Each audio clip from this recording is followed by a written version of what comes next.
నంద్యాల మహానంది శైవ క్షేత్రంలో కార్తీక మాస ఉత్సవాలు ఘనంగా ముగిశాయి. కన్నుల పండుగగా అమ్మవారికి లక్ష కుంకుమార్చన చేశారు. పూర్ణాహుతి కార్యక్రమాన్ని నిర్వహించారు. అనంతరం కామేశ్వరి మహానందీశ్వర స్వామివారి కళ్యాణం వైభవంగా జరిపారు.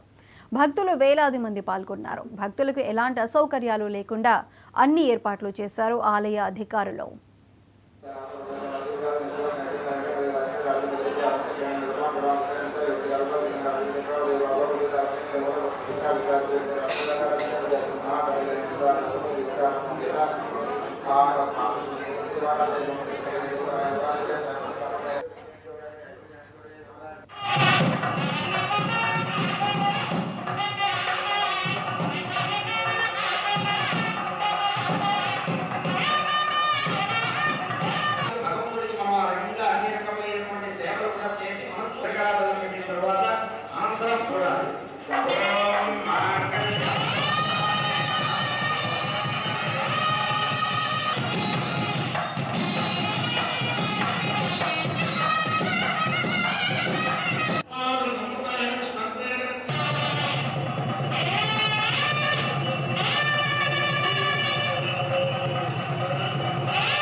విజయనగరం జిల్లా